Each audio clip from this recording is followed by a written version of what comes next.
Do you want to have the ultimate control over your life?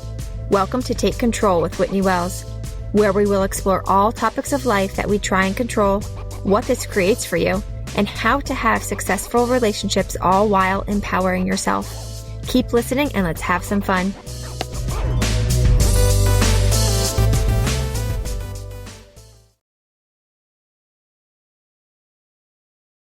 Hi everyone, and welcome to episode 7 of Take Control with Whitney Wells. So I hope everybody had a great 4th of July. Fun weekend. For me, it was super low key. We just hung out at home. Today we played in the sprinkler, ran around outside. My son loves to play in the water and it was super fun. So yeah, hope everyone had a great weekend. So today we're going to talk about, is he or she the one? Is he or she Mr. or Mrs. Right? Is he or she your soulmate? So this episode could be super short. It could be complete after this question and answer. How do you know if he or she is the one? The answer? You just decide. But keep listening to understand more about this. We're going to do a deeper dive into it.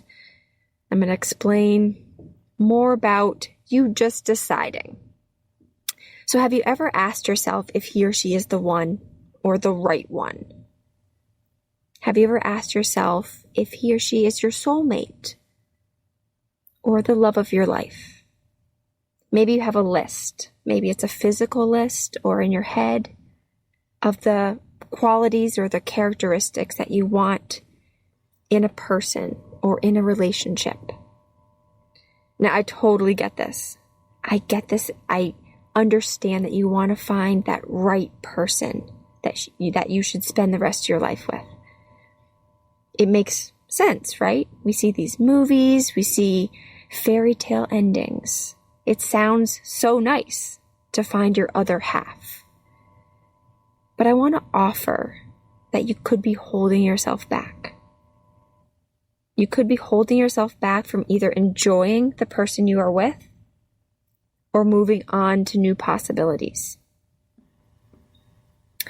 All right, so let's slow this down a little bit more so we can take a closer look at it. So let's say you have a partner and you have a thought about your partner. He or she may not be the one. Or, I don't know if he or she is the one. That's your thought about your partner. And from that thought, maybe you have the feeling of doubt, or maybe you feel unsure, or maybe you feel confused. And that feeling drives the actions of maybe you're nitpicky, maybe you judge, maybe you criticize, maybe you compare your partner to other people. Maybe you compare your relationship to other relationships. And maybe you look for things that are wrong when you feel doubt or unsure or confused. And then from these actions, you're creating that he or she isn't the one. You're creating that you aren't being the one. So it's not your partner that is giving you the feeling of doubt or unsure or confused. It's not your partner that is driving the actions of being nitpicky and judging and criticizing and comparing and looking for things that are wrong. It's your thought, he or she may not be the one, or I don't know if he or she is the one. Those thoughts create your feeling of doubt and unsure and confused. Your thought, he or she may not be the one, or I don't know if he or she is the one, drives your actions of being nitpicky, judging, criticizing, comparing, looking for things that are wrong. Your thought is creating your result. You are turning your thought into reality, which is you are creating that he or she isn't the one and you aren't being the one either. Thinking that he or she may not be the one, or I don't know if he or she is the one, gives you that feeling of doubt and confusion, right? And that doubt and confusion if you think about having that feeling, that vibration inside you, it leaves you spinning. It leaves you stuck. It's an indulgent emotion that holds you back. It doesn't give you traction or movement forwards towards what you want. And those feelings, as we showed earlier, lead to criticizing, comparing, judging your relationship or a potential future relationship. So ask yourself, do these actions serve me? Does this thought serve me? Do I want to feel doubt, unsure, confused? Okay, so we know what questioning your relationship may get you, right? We just went over that. And you may be wondering, what do I do instead? What if knowing that he or she is the one is as simple as just deciding that they are, as I mentioned earlier? This is the best and simplest answer for you. You get to decide. You can decide anyone is the one for you. You can take control and decide he or she is the one just because.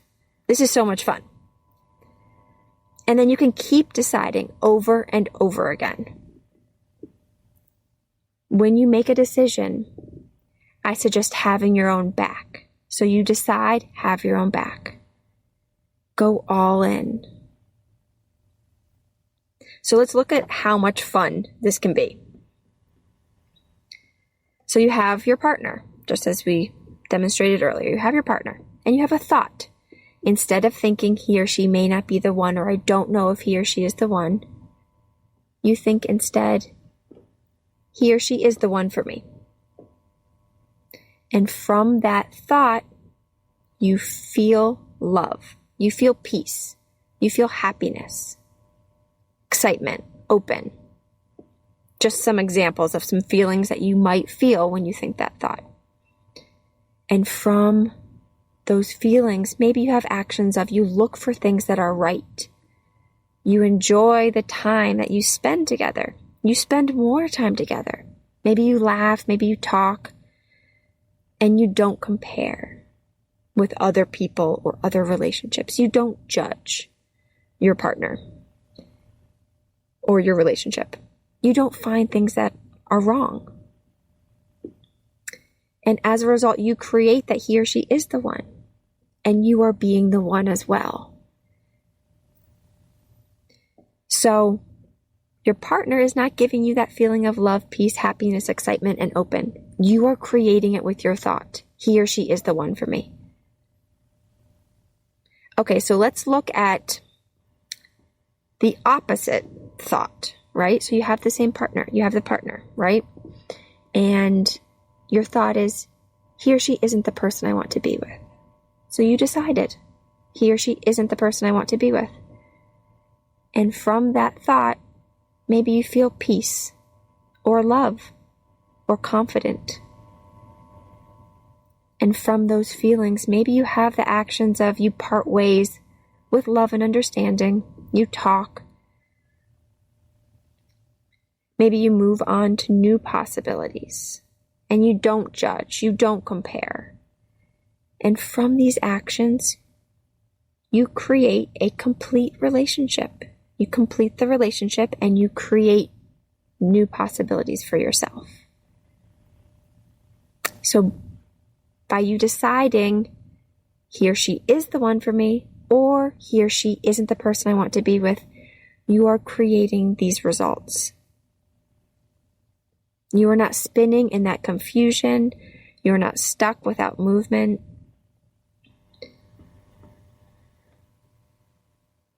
So as you see, if you want to create love or any other emotion, peace, confidence, confusion, unsure, you can with your thoughts. That's where they come from.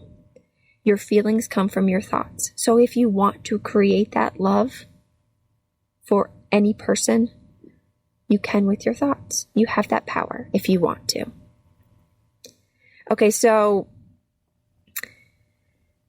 you may be thinking, is all of this just made up then? Right? is this just make-believe land where we think thoughts and create this reality for ourselves? We create this person to be the one. We're in made-up land, make-believe land. But what if I told you that we are all already making up our thoughts? We're already doing this. You are already thinking thoughts to think and then to feel and to take the actions and create your results. So why not be intentional? Why not think and feel and act and create your results on purpose? So now let's talk about values and wants. Deciding someone is the one just because you can doesn't mean you don't keep your values and your wants, right? So just because there's someone in front of you or you're with someone doesn't mean that you forego on your values and your wants. Just check in and like your reasons for keeping them. That's what I suggest. So first off, are any of your wants for you to meet? Are any of your wants in efforts to control the other person to be different? So, what I mean by are any of your wants for you to meet? Let's take an example. I want to be with someone who makes me happy. That sounds really lovely and nice, right? And I feel like that's said often. But happiness is an emotion, and the only way you can feel that is from your thoughts. You are the only one who can create that feeling for you. Nothing or no one outside of you can create that feeling. So you have a partner.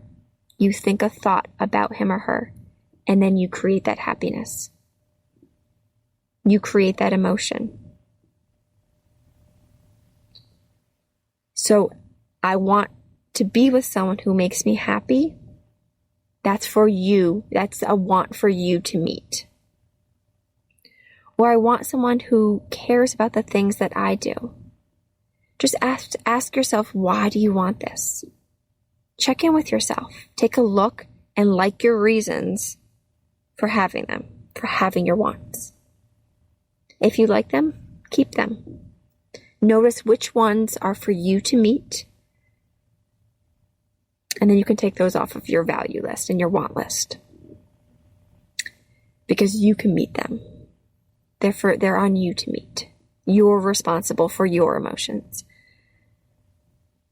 Now, being able to decide that they are the one doesn't mean that we have to decide that he or she is the one. Just because they're there, or just because you're with them, or just because it's easy. So just because you're able to doesn't mean you have to. You don't just want to find happy thoughts just to justify something or someone that goes against your values. This is really important because oftentimes people learn this stuff and they think, let me just think the thoughts to generate the happy and love and the nice emotions. But sometimes we want to hold on to our thoughts and our values. And those might generate unpleasant feelings. Sometimes you want to keep your values and keep your thoughts and not be with somebody. So for instance, if someone cheats on you, you could have a value of being faithful. You could have that value in a relationship that you want the person that you're with to be faithful. If he or she goes against your value, you may decide intentionally to feel betrayed. And you may part ways. So you're holding on to that value, feeling betrayed intentionally because you're thinking the thought and parting ways with that person. You are deciding that that person is not the one.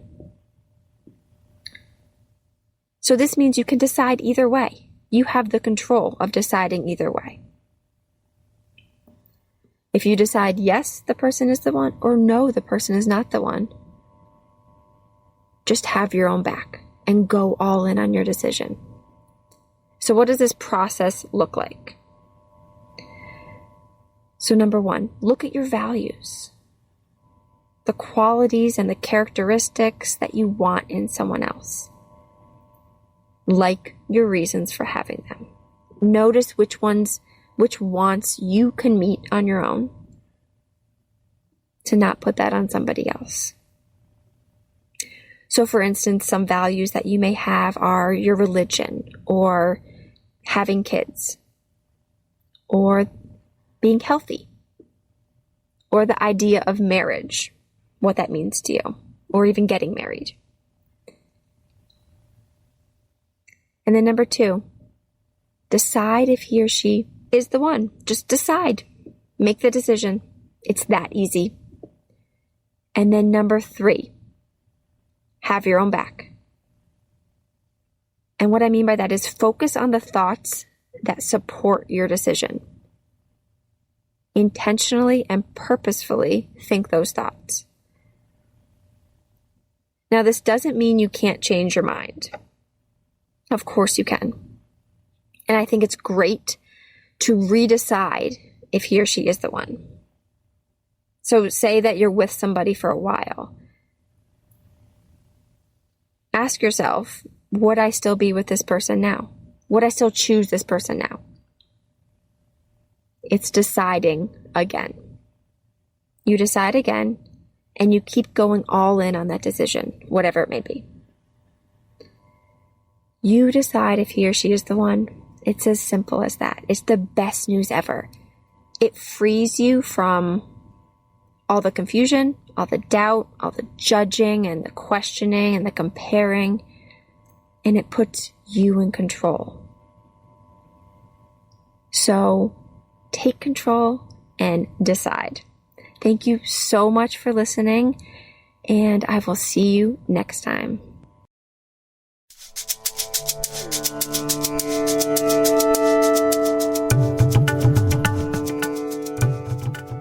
Do you want to explore these topics further?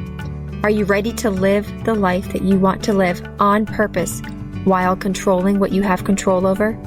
I would love to be your life coach. If you're interested, simply head over to whitneywellscoaching.com and book an appointment with me today. I can't wait to work with you.